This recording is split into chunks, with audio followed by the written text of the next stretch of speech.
Someone steals your food. Right now in this moment, imagine there is no police officer to call, no judge, no courtroom. Just you, the person who wronged you, and whatever happens next. So what actually stopped that from spiraling into chaos for the tens of thousands of years before anyone wrote a single law down? You'd assume it was violence. An eye for an eye, blood for blood, the strongest person simply taking what they wanted. That's the image most people carry around in their heads. It's also almost completely wrong. Anthropologist Christopher Bohm spent decades studying how small-scale hunter-gatherer societies actually handled people who broke the rules, and his findings turned that assumption upside down. In band after band, the first response to a troublemaker wasn't a weapon. It was gossip. Whispers moving from fire to fire, reputations quietly dismantled behind someone's back. If that didn't work, it escalated to something sharper: public ridicule. Mockery delivered to someone's face in front of the entire group.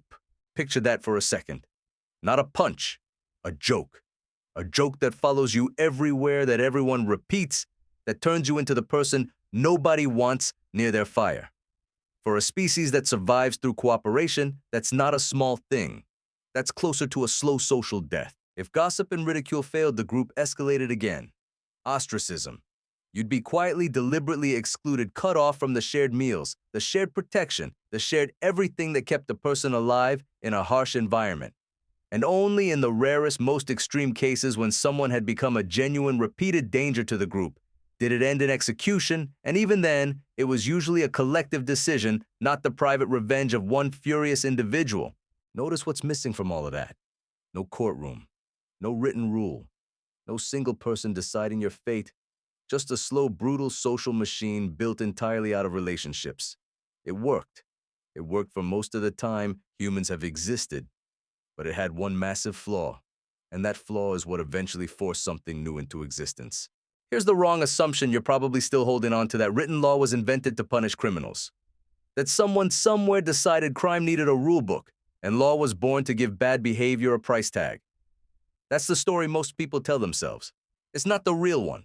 The real story starts with a problem gossip and ostracism couldn't solve: at scale: revenge. Picture two families locked in a blood feud. One person from family A kills someone from family B. Family B doesn't file a report. They retaliate, and they kill someone from family A. Now family A retaliates back. This isn't a single crime anymore. It's a self-replicating chain reaction, and in a small community, it can burn through an entire generation. Whisper networks can shame a thief. They cannot stop two armed families from destroying each other over decades. This is where the archaeological record gets genuinely stunning, and where the evidence stack starts climbing towards something you don't expect. The oldest known written law code on Earth is the Code of Ur-nammu, created in the Sumerian city of Ur around 2100 BCE, roughly 4,000 years ago. It was translated and brought into modern understanding largely through the work of Sumerologist Samuel Noah Kramer, who spent his career piecing together the world's earliest written language from broken clay fragments.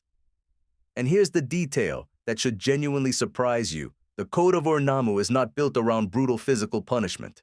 For most offenses, it prescribes monetary compensation. If you injure someone's foot, you pay a fixed amount of silver. Not a beating, not an execution. A price written down, the same for everyone every time. Sit with that for a second, because it directly demolishes the eye for an eye assumption you probably walked in with. The very first written laws humans ever created were not about vengeance. They were a receipt system, a fixed, predictable, impersonal alternative to a blood feud that could otherwise never end. Now here's where the story escalates, because roughly 350 years later in the city of Susa, French archaeologist Jean-Vincent made one of the most important discoveries in the history of law. In 1901, his team uncovered a nearly 8-foot-tall stele of black diorite covered top to bottom in cuneiform script. It was the Code of Hammurabi, created around 1754 BCE by the Babylonian king Hammurabi, and it is far more famous today than ur-nammu's code for one specific reason. It does include the phrase most people already associate with ancient justice: an eye for an eye, a tooth for a tooth. But look closer, and the twist gets sharper. Hammurabi's code wasn't a free-for-all invitation to violence. It was a ceiling, a hard legal limit on how far punishment was allowed to go, and crucially, who was allowed to carry it out. Before the code, if someone took your eye, your family might take an eye, a hand, and a life in return. and the other family would answer in kind. Hammurabi's code said the punishment can equal the crime no more, and it must come through the king's court, not your sword. That single shift moving the power to punish out of the hands of angry individuals and into the hands of a centralized authority is what actually stopped the feuds, not the threat of punishment, the removal of private revenge as an option at all. Now picture the scene directly. You're standing in the mud brick heart of a Mesopotamian city sometime after Hammurabi's reign. Someone has accused you of damaging their irrigation canal, the lifeline that waters their entire field. You don't reach for a weapon. You walk barefoot across sun-baked clay toward the city's public square, where a local judge sits beneath a woven canopy. There's a particular sound as the scribe unrolls a wet clay tablet and presses his stylus against it, a soft, deliberate scratch recording testimony in real time, permanent the moment it dries in the sun. Whatever is decided there becomes fact, not opinion, not family pride. Fact pressed into clay, outlasting every person standing in that square. That's the twist you weren't expecting. Law wasn't invented to give punishment teeth. It was invented to take punishment away from you personally and hand it to something bigger, slower, and far less likely to spiral out of control. And this is exactly where it connects to your life right now in a way you probably never thought about. When you see a criminal sentence today, it feels personal. It feels like justice being delivered to the person who deserves it.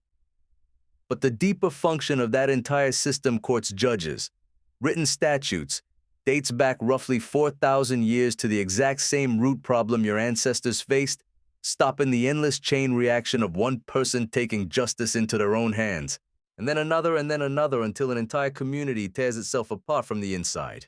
You don't live in a world without written law.